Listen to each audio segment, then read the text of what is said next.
Hey guys, how's it going? This right here is a vivo X70 Pro Plus. This is a phone that I absolutely love and slightly dislike. Why do I love it? Because it's a great phone. Why do I dislike it? Because it's such a great phone that it's very hard to review it in a very concise manner. So in this video, I'll try and explain how good or slightly bad the vivo X70 Pro Plus is and who exactly this phone is for. And should you really be paying the premium of about 80,000 for this phone? Well, let's talk about it. This is one from GTR and let's get started.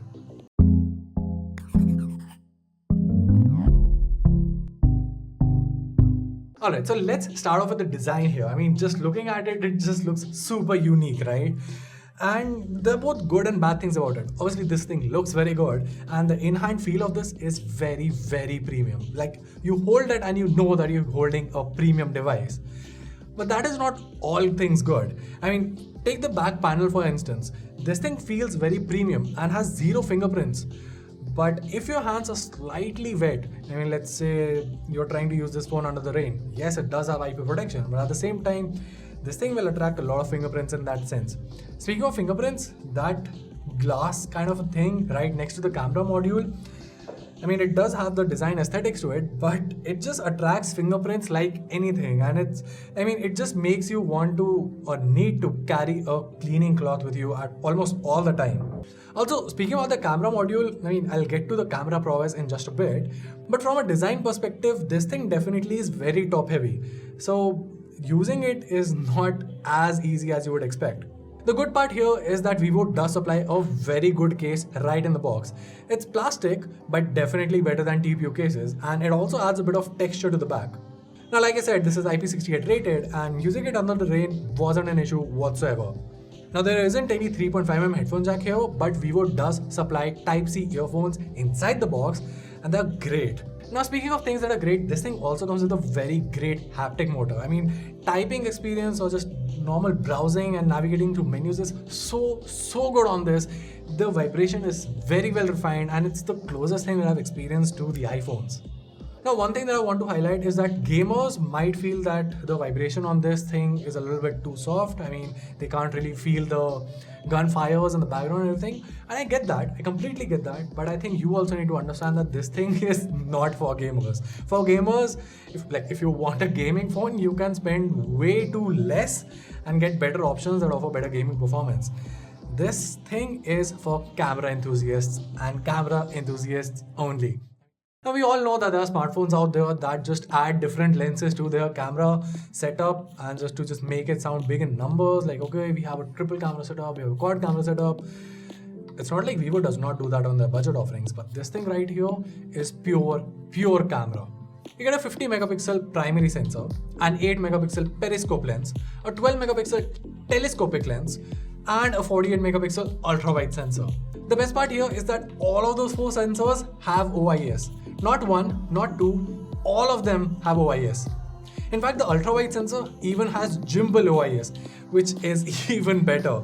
As for selfies, you get a 32 megapixel selfie shooter, and I mean, as far as results go, it's not bad. It's the typical Vivo selfie, which despite having a big sensor does end up in some softer results. But of course, the highlight here are the massive rear camera setup, and they work very well. I mean, you get excellent shots, HDR here works exceptionally well, and the colors are produced damn good. The images are quite detailed thanks to the raw processing plus pixel binning that happens. Now, as for the ultra-wide sensor, yes, there is a slight fisheye effect, but the details here are very good. And the best part here is that there is no shift in the color profile when shifting from primary sensors to the ultra-wide sensor. Even in low light, the X70 Pro produces excellent shots.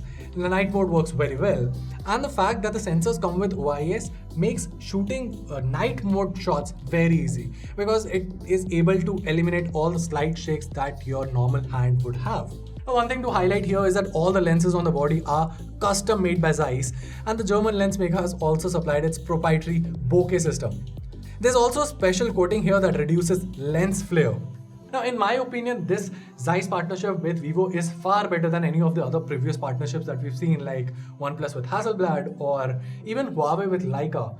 All of those were great partnerships and definitely have helped in software tuning. But here, the hardware has been custom made by Zeiss for this phone.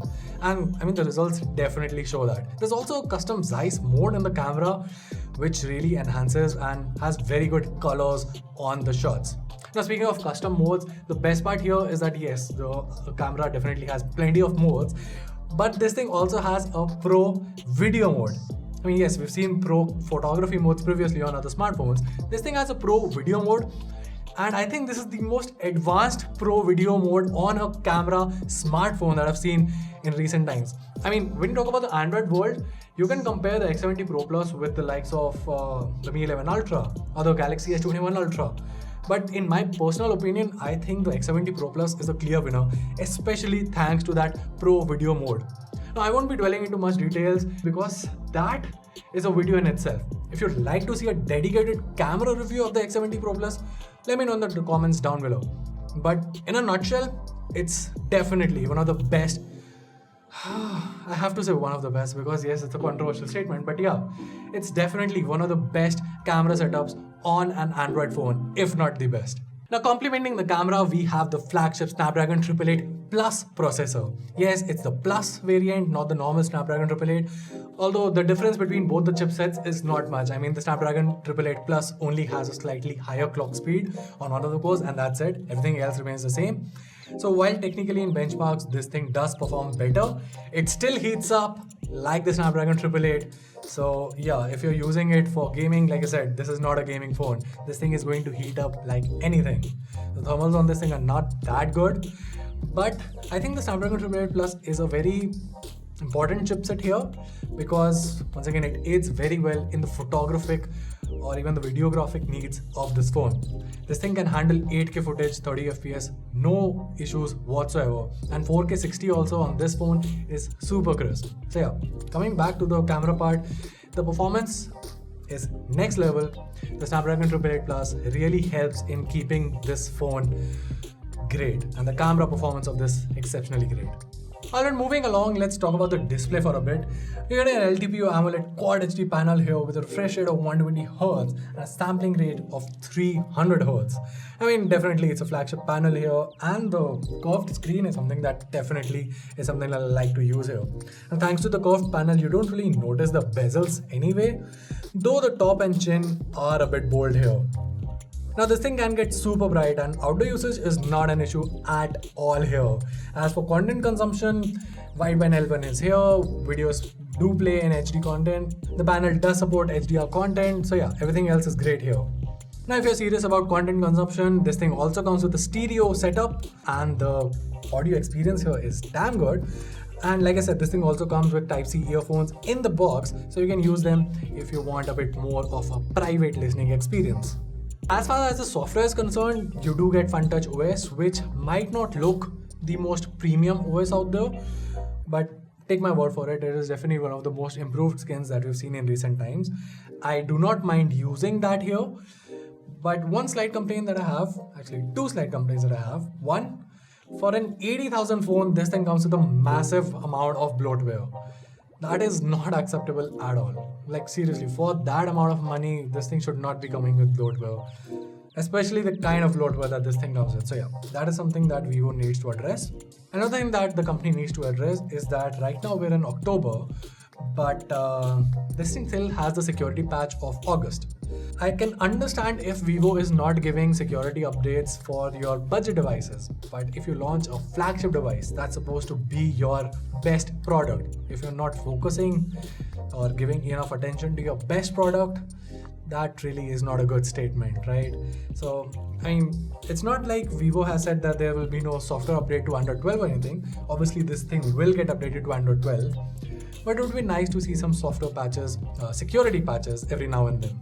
Now, as far as battery backup goes, this thing comes with a 4500 mAh battery, which already on paper sounds a little bit low for a device that packs in so much great horsepower and power-hungry horsepower. And yeah, I mean, it shows. For a normal user, you might be able to get by a normal day of usage, but obviously this is not for a normal user. If you're someone who's just using this to flaunt, sure, that's fine. But for the target audience who's going to be extensively using the camera on this thing, You can expect somewhere around 4 to 5 hours of screen on time on this thing, which is not bad. But the good part here is that this thing does come with 55 watts of flash charge, or whatever Vivo wants to call that. And I mean, it can go from 0 to 100 in just 42 minutes. So that's great. So no issues there. Another thing that's worth mentioning is that this thing also supports wireless charging up to 50 watts. Although that's a different charger, and we do not have a word on its India pricing or availability yet. So can't really comment on that. So, bottom line, who is the vivo X70 Pro Plus for? Well, Vivo is not a name that most people associate with premiumness. So I am not sure how many business folks would want to buy this to flaunt in front of their colleagues and work circle. I mean, that's where iPhones and Samsung still wins. Xiaomi could not do that. And I don't see Vivo doing that with just one phone right now. It's going to be a gradual process. I mean, this is definitely a great first step into the premium segment by Vivo, but I do not see them literally capturing the premium market just like that. However, if we talk about camera enthusiasts, people who literally rely on their smartphones for shooting videos, I think this is, in my opinion, and sincerely my own opinion, the best camera Android smartphone in the market. I've used the Mi 11 Ultra, I've used the Samsung Galaxy S21 Ultra. They're both amazing phones, and surely there are certain areas where both of those phones perform better than this thing. But as an overall package, I still feel that the vivo X70 Pro Plus offers the best camera experience in the Android world. And well, that was it. If you found this video helpful, make sure to let us know by giving us a thumbs up and subscribing to our channel for more awesome tech content. Till then, this is Vam from GTR, and I'll see you in the next one.